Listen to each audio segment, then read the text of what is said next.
Today, 24th of May, year 2024, we we give the Madok, we talk about don't practice as though reciting by heart. No?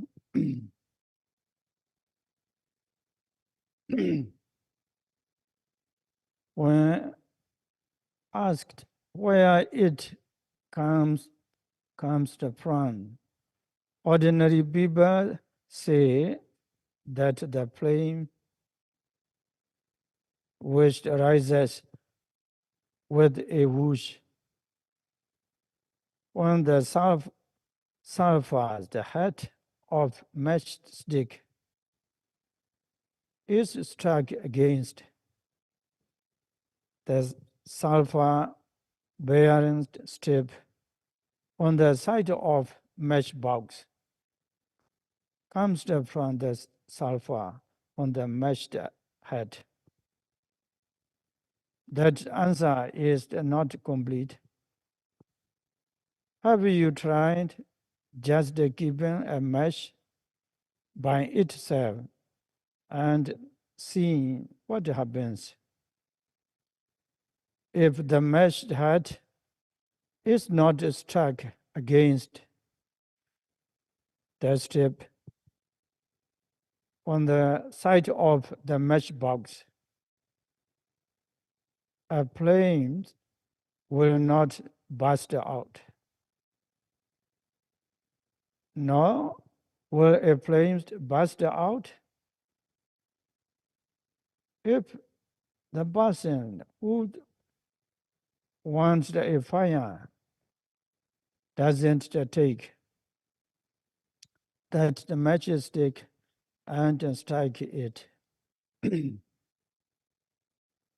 When someone who wants a fire takes hold of matchstick and strikes it against the strip on the side of the box, a flame burst out. There must be the strip on the side of the matchbox as well as the sulfur on the matched head. There must also be a person's action or instigation and the desire to create a flame. Only when there comes together, the flame does arise. Where does this flame come from? It does not come from the matchbox, nor does it come from the matchstick by itself, nor does it come from the person's effort. People who understand the concept that the flame arises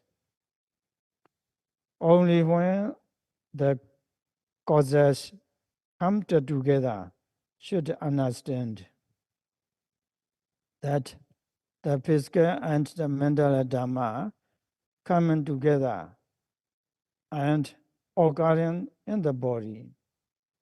The seeing, hearing, smelling, tasting, touching, and thinking are just like this. To know this personally, it's necessary to study and observe everything while hearing, while seeing, while smelling, while risking, while falling, while sitting, while touching, while bending, stretching, leaning, tilting the head, lifting, moving, and pleasing. At the start of observation, due to the presence of mental effort, viriya, laziness no longer arises because of directing the mind straight to the arising object. The sort of the attitude that doesn't want to exert the energy, but just wants to retract does not arise. Being active and aiming are very important for the people beginning the practice. The yogi cannot be slow or sluggish. You cannot be inactive, nor can you practice as though you are reciting a lesson. To practice the meditation means to develop the energies from the within that are not initially present. You may practice 1 week, 2 weeks, or a month. However, there will be no difference if you don't produce the not yet existing energies by means of the practice, but just the things about things, and you are does the work superficially. I have said that whether a person is the practicing to still the mind with the method of samatha or the practicing to know the true nature that really exists in the body, as you are doing now, there must be ardent effort to prepare the mind to reach the object and stay there. Plus, the jhanic factor of aiming and directing the mind to the object. These two factors are very important. The reason why is that people are lazy. This is the called sloth and toba, tina and the meda in Pali. This is the quality of not wanting to exert the energy, but just stopping short and withdrawing. People don't want to exert themselves much when it comes to do beneficial tasks. They just want to be comfortable. They have the buas, but they don't want to use them. When the quality of withdrawing becomes strong, the mind becomes the frozen solid, just as water freezes. When it becomes the cold, or the butter solidifies when it gets the cold. A task that can only be done when something is the liquid and cannot be done if that thing becomes the frozen. When the mind becomes solid, it is called topa, metta in Pali. It is said that if the mind doesn't want to exert the energy, but just withdraws, the quality of lazy, quote, sluggishness makes the mind solidifying. It becomes unworkable. Thus, in order to make the mind a bit active, you must agitate it. You must direct the mind, aim, estimate, and focus keenly. You must apply the mental energy. It is important for the yogi to fulfill these two qualities. Proportion to make the mind and get to the object quickly as soon as it arises,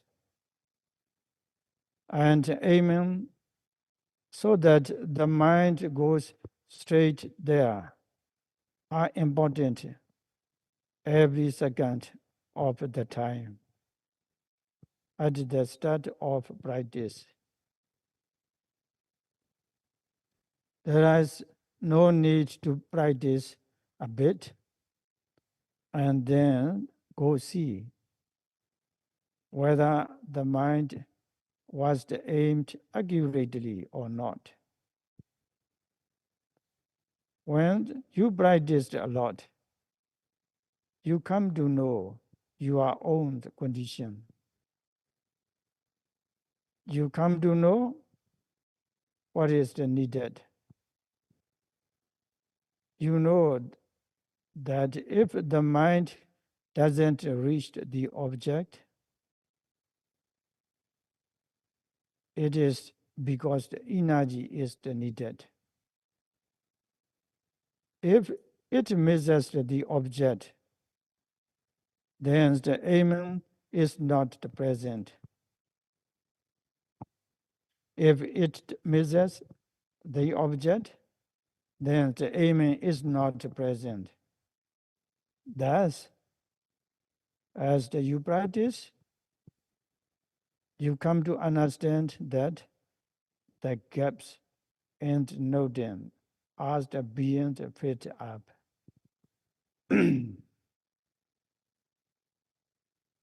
To gain what the peace. In this the way the mind becomes the cook, becomes the cook, study organs as well as the samadhi. If viriya, sati, samadhi, and aiming occur every second without a gap, so that pure clean mind occurs one after another. Amazing energies come from this.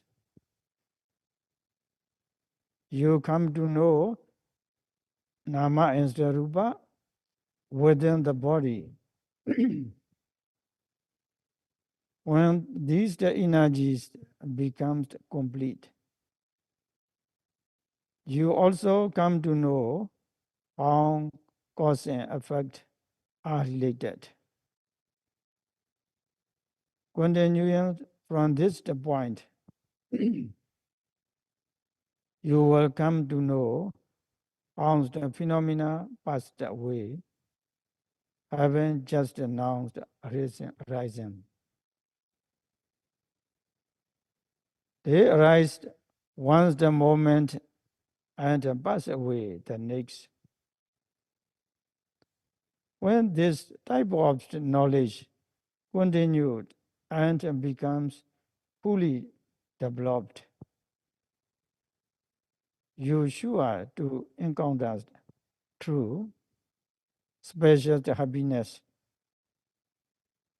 A person who encounters special happiness just once also develops lasting morality, sila.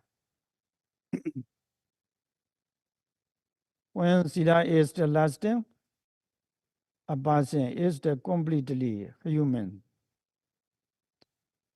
and he no longer lets his the mind dwell on unwholesome objects. The mind possesses the control. You will no longer make any large errors by giving and to his the mind. You have to become able to control your mind or the remainder of your life. The knowledge of whether the task you have about to do as the beneficial or not, and whether it is the suitable or not, takes precedence. You don't do what is the not beneficial. Not does that you do what is the not suitable, even though it may be beneficial. Your path in life become straighter than before. When you do and say only what is the beneficial and suitable, because you are able to avoid what is the unbeneficial and unsuitable. You no longer harms either yourself or others in any way. Having the human culture means you do not abuse others because you are able to control yourself completely. This is a quality that makes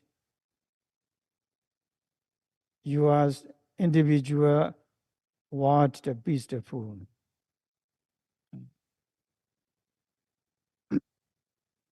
What the beast truly they come if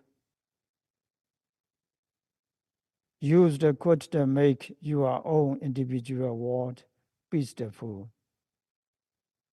and thereby increase the peace in the world, in the host world. Okay. So repeat after me, no? This paragraph. Practice Satipatthana. Practice Satipatthana. You should control yourself completely. You should control yourself completely. No? Or practice Satipatthana. You should control yourself completely. Okay, please recite.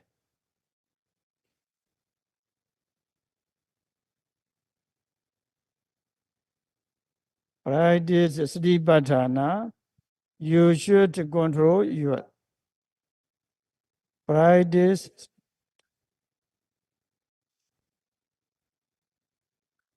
This is a quality that make your individual word that makes your individual word peaceful. What the peace would truly come, what the peace would truly come if you could make your own individual word. If you could make your individual word peaceful and thereby increase peace in the whole world. Mm. Okay, don't recite. Mm. The type of the words, the peace, they are the talking about noun is the just the shouting about the nothing. Mm. Only if there is individual peace, there can be true what the peace. For this the reason, people who want what the peace must try to gain the peace on a personal first, individual level. Then these they must increase their numbers gradually from one to many. People must try to create a small group. Therefore, what is most important is not to think about anything, but to practice, to develop the habit of applying mental effort and accurate aim.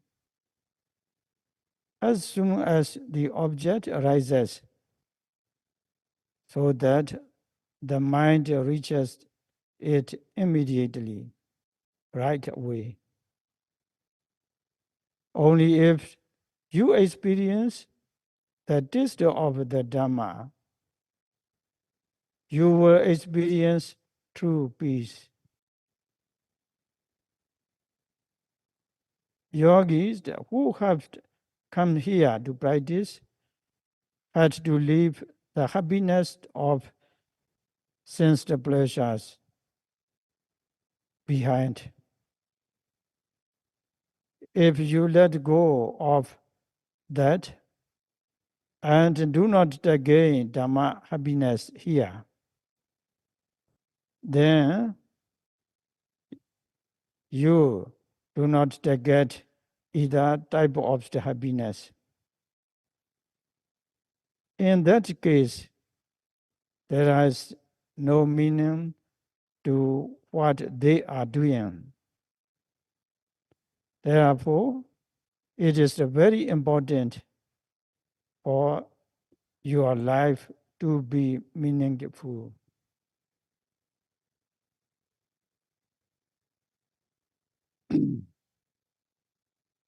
A yogi studying to meditate have to observe each newly appearing object one by one without a gap when they are hot, right? Once they are occurring, it is the true that they must observe them one by one. You must also observe using the labels that is burdensome for some the yogis. They say that meditating According to the Buddha's teachings, as instructed by our benefactor, Mahasi Sayadaw, labeling each newly arising object is a burden. Some just say this, and they go one step further, asking, isn't it all right just to watch? Simply watching the objects accomplishes that task. At that, I want to say to those yogis trying doing that and see what happens. The nature of the happen to labor is that it is necessary to observe using labels. It's the not doing something superfluous and unnecessary. For example, children beginning nursery school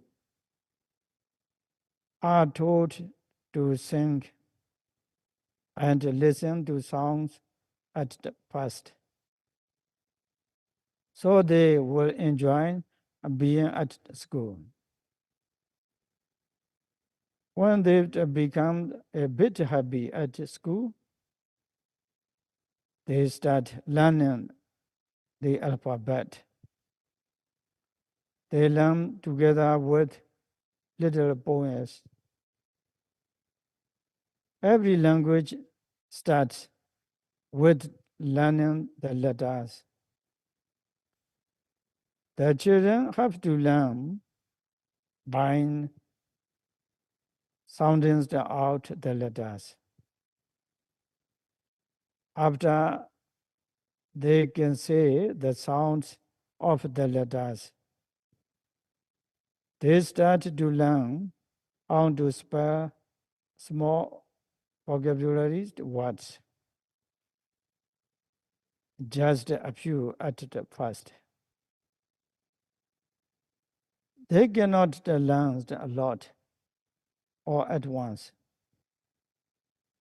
For example, when learning the English, children learn to say A, B, C, D, and so on. Then they learn to spell small words like CAD, cat, RAD, rat, and so on. Just a few at a time. They cannot learn just by reading silently. The students have to learn how to pronounce the letters and words correctly, following the teacher's example. Only when you listen to the sounds and say them clearly, the listeners can understand what is being said. When the speech is unclear, it cannot be understood. There are the four characteristics of any extremely important task. Yeah. Number one, a person cannot fail to do it. It must be done. A person cannot fail to do it. It must be done. Number two, it must be done personally. It must be done personally. Number three, it must be done regularly and in time. It must be done regularly and in time. Last one, number 4. After doing it, the benefit it brings are many. A person can gain unlimited benefits.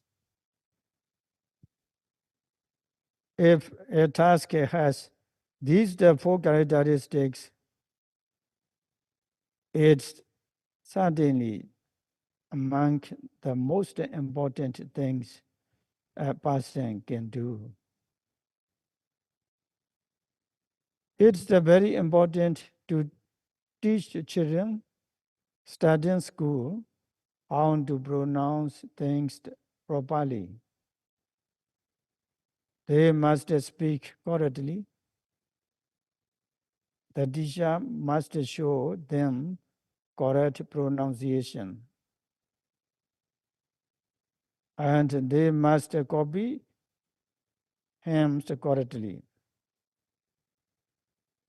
The teacher must pronounce the words himself. He must do so regularly. He must also teach full time. The benefit is that when the sounds of the letters are correct, later the children become able spell words out loud. Next, they gradually learned to read short sentences and paragraphs. At the first, they have to read aloud. Later, when they practice a lot, they become skilled at reading without having to sound things out or say them aloud. They can read silently in their mind and understand everything. They come to be able to read big books. At that time, they no longer need to spell the words out the way they did when they learned as youngsters.